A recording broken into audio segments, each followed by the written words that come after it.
बीवी और ताक झांक। ये कहानी है राधा की, जिसकी शादी एक भरे पूरे परिवार में होती है। आपके पिताजी ने ये घर अपने और हम लोगों के रहने के लिए बनवाया था। अब यहाँ जिसे देखो वो रहने आ जाता है। अरे तो क्या हो गया, सबका अपना पोषण है। अब गांव में तो पता है कोई भविष्य है नहीं। शहर में पिताजी का इतना बड़ा मकान है तो दो दो कमरे अपने भाई भतीजे को कुछ दिन के लिए दे रहे हैं। अरे जैसे जैसे सेटल होते जाएंगे चले जाएंगे। देखिए, मैं ये नहीं कहती कि किसी की मदद ना करें, लेकिन ऐसा ना हो कि ये मदद कल को हम लोगों के लिए मुसीबत बन जाए। तुम परेशान ना हो, सब ठीक हो जाएगा। कुछ समय निकलता है कि एक रोज अचानक राधा के बाल गिरने शुरू हो जाते हैं। चाची, पता नहीं क्यों मेरे बाल झड़े जा रहे हैं। मैंने डॉक्टर को भी दिखा दिया, लेकिन वो भी कुछ बता नहीं पा रहे। बुरा न मानना राधा, घर इतने लोगों से भरा हुआ है। अरे किसी ने कुछ कर दिया हो तो क्या पता। सब तो यही चाहेंगे ना कि ये मकान उनका हो जाए, फिर चाहे तुम लोग गर्त में चले जाओ। हाँ, ये बात तो है। मैं ना चाची किसी बाबा को बुला कर लाती हूँ।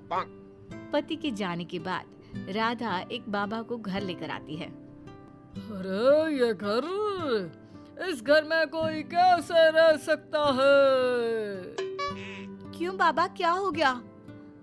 इस घर में बुरी आत्मा का साया है। यहाँ कोई शुभ कार्य कभी नहीं हो सकता है। राधा परेशान हो जाती है और शाम को पति को सारी बात बताती है। तुम बाबा को लेकर आई थी? अरे राधा, क्या हो गया है? तुम तो पढ़ी लिखी हो। मेरे बाल लगातार झड़ रहे हैं, डॉक्टर भी नहीं समझ पा रहे कि क्या हुआ है। तो और क्या करती मैं?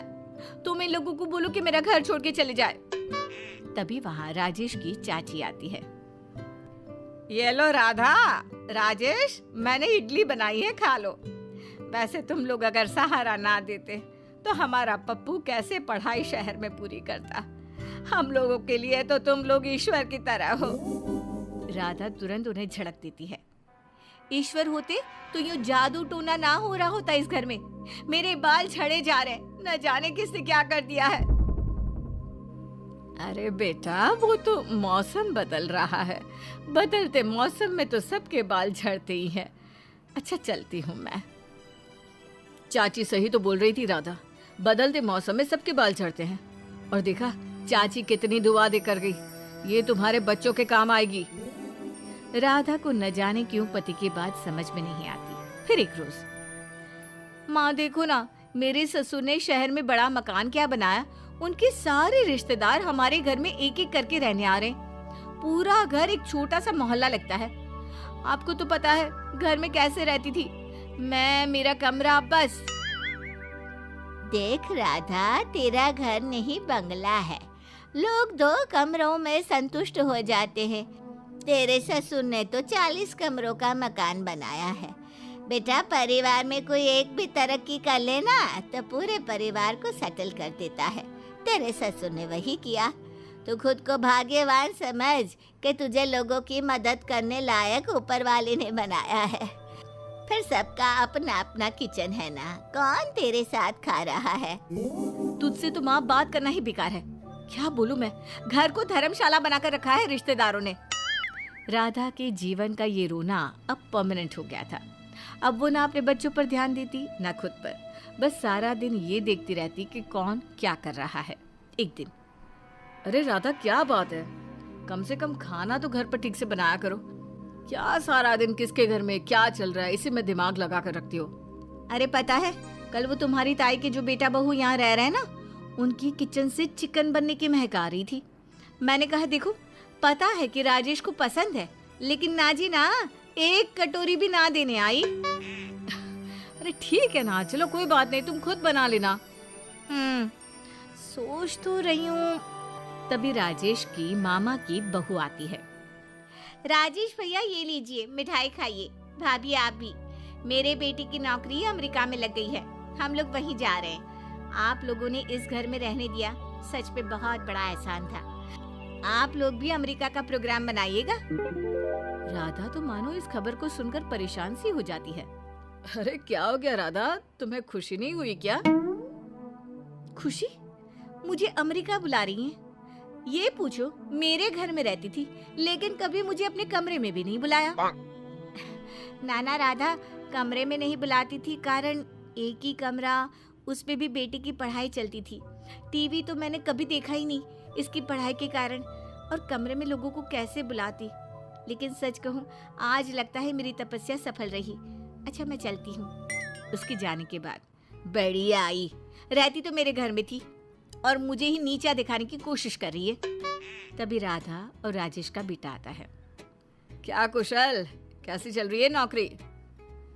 कैसी नौकरी पापा? फिर छूट गई नौकरी। अरे करम जले, वो मीना बुआ का बेटा है ना, अमेरिका में लगी है नौकरी। तो माँ कभी मीना बुआ की मेहनत देखी है बेटे के लिए? जान लगा दी थी उसने पढ़ाने में, तूने क्या किया? ट्यूशन लगाकर फ्री। उसकी पढ़ाई भी शहर के बेस्ट स्कूल की है, और तूने कहाँ पढ़ाया मुझे, याद है ना? सारा दिन तो तू लोगों के घरों में झांका करती है, सब पर एहसान चढ़ाया करती। राजेश को बेटे की बात सुनकर गुस्सा आ जाता है। ऐसे बात नहीं करते माँ से, जाओ अंदर। बेटे के अंदर जाने के बाद, वैसे ये बात तो सही कह रहा है राधा। राधा कुछ कहती उससे पहले ही उन लोगों की एक और रिश्तेदार आ जाती है। राजेश, राधा कैसे हो? वो क्या है ना, मेरे बेटे की शादी है। शादी के बाद परिवार बढ़ेगा और 2 कमरे के मकान में गुजारा मुश्किल है। वैसे भी इस शहर में तुम लोगों के घर रहकर हम लोगों ने काफी तरक्की कर ली है, पर अब बड़ा घर ले रहे हैं। ये शादी का कार्ड, आना जरूर। अब कुशल की भी ना हम लोग बहुत जल्दी शादी करने वाले हैं, तो आप भी आइएगा पक्का। रिश्तेदार चली जाती है, लेकिन राधा को एहसास होता है कि वो सारा दिन सिर्फ एक ही समस्या को लेकर पूरी जिंदगी उसी के बारे में सोचती रह गई, जबकि वो और भी बहुत कुछ कर सकती थी। राधा भी अपने बेटे के लिए लड़के ढूंढना शुरू कर देती है, लेकिन लड़की का बाप कहता है, अरे कैसे कर दो शादी, बस घर बड़ा देखकर? पहले ये बताइए कि लड़का करता क्या है? कुछ करेगा तभी तो बड़ा घर चलेगा। बड़ा घर है, वो भी शहर में।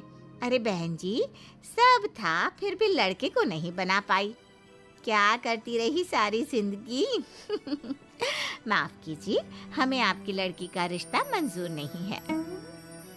देखा, हम लोगों के घर में ही रहकर लोगों ने इस शहर का फायदा उठाया है, वहीं तुमने लोगों के घर ताक झांक करने के चक्कर में कुछ नहीं किया। सच्ची मुझसे बहुत बड़ी गलती हो गई। मैंने सारा जीवन दूसरों की जिंदगी में ताक झांक करने में लगा दिया, और अपनी लाइफ, जीवन सिर्फ एक बार मिलता है, ये तो मैं भूल ही गई। हमारे चैनल कुमार कहानी वाला पर और अधिक इंटरेस्टिंग वीडियो देखने के लिए अभी चैनल को सब्सक्राइब करें तथा नोटिफिकेशन पाने के लिए बेल आइकन को प्रेस करें।